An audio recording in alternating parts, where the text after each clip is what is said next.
Le plus que tu es capable avec les deux pieds possible. Ouais, c'est bien celle-là, Sean. Salut tout le monde! Aujourd'hui, on est rendu à la phase numéro 3 des cours de patin. Puis, je vais vous démontrer avec Sean, bien sûr, avec l'aide de mon petit garçon Sean.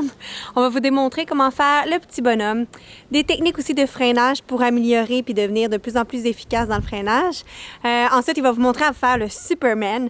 Puis plein d'autres petits trucs aussi pour améliorer le coup de patin de votre enfant. Puis aussi pour développer ces techniques puis qu'ils apprennent à aimer encore plus patiner. Wow, Jake! Boum! Il faut freiner! Donc, on va commencer par vous montrer à faire les poussées avec les deux pieds. Il faut tenir en compte que Sean a déjà acquis toutes les techniques qu'on vous montre dans le cours numéro 1 et le cours numéro 2. Donc, c'est pour ça que là, on peut commencer à vraiment faire des bons coups de patin avec les deux pieds.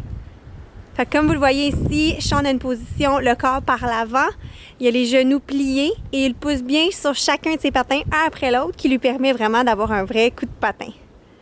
Le bâton est vraiment optionnel. Sean préfère avoir son bâton maintenant parce qu'il se sent super à l'aise avec, mais c'est bien aussi de montrer un enfant à patiner sans bâton parce que parfois, il y a des arénas qui ne nous permettent même pas d'amener des bâtons ou des patinoires extérieures. Donc, vous pouvez le faire avec ou sans bâton.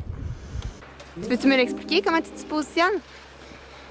Je me plie les genoux et je penche mon dos, puis je mets mon bâton par terre. Puis qu'est-ce que ça fait en étant comme ça? Je tombe pas. Tu tombes pas, hein? Puis si tu tombais, tu tomberais-tu sur le dos? En tombant comme ça, avec cette position-là? Non. Non, c'est ça. Tu tomberais par en avant, fait que ça te ferait pas des bobos. Je suis fatiguée. Ben oui, c'est normal que tu es fatiguée. La technique numéro 2 qui est le fun à travailler avec vos enfants, c'est le freinage. Comme vous l'avez vu dans les vidéos, le 1 et le 2, il y a plusieurs façons de freiner, des façons plus faciles. Et là, Sean est rendu à faire pas mal, presque un vrai freinage. Donc, je fais freiner sur le côté avec le pied qui désire à l'avant. C'est aussi vraiment intéressant de faire pratiquer les deux côtés pour que l'enfant soit ambidex en patin puisqu'il soit capable de freiner de deux côtés parce que parfois, on n'a pas le temps d'utiliser un côté, on y va avec l'autre. Donc, important de faire travailler les deux côtés à votre enfant. Il peut avoir un peu une position chasse-neige, mais on lui fait vraiment mettre un pied plus à l'avant pour qu'on l'amène ensuite à notre vidéo 4 où il apprendra vraiment à freiner les deux patins en même temps comme un professionnel.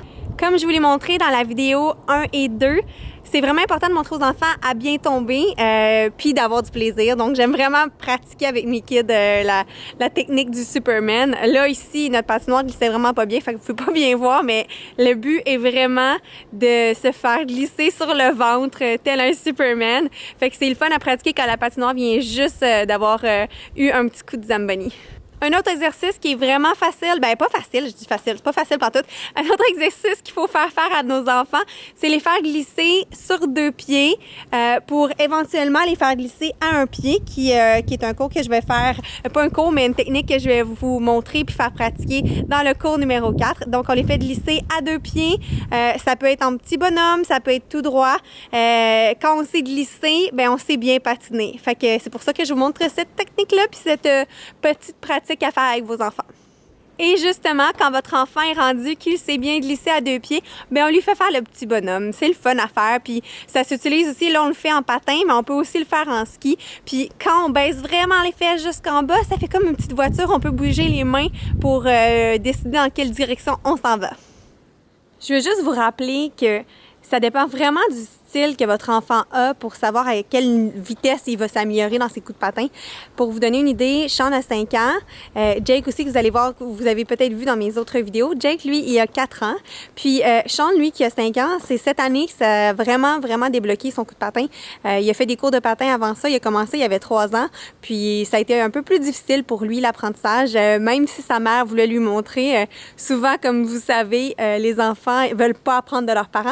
Donc, puis surtout Sean, qui est un petit garçon qui aime pas ça faire copier-coller comme ses parents. Alors que j'ai un ami de Sean qui, lui, est beaucoup plus jeune, puis il fait juste copier tout ce que Sean fait, puis il apprend super rapidement. Donc, donnez pas de pression à vos enfants. Le plus important, c'est qu'on s'amuse, puis qu'ils apprennent ensemble, puis qu'ils apprennent avec vous. puis qui développent une passion pour faire du sport puis sortir dehors. Fait que j'espère que ma petite capsule vous aura aidé puis aura aidé aussi vos enfants à apprendre à patiner. C'est tellement un beau sport. Sortez dehors, amusez-vous. À bientôt. Bye!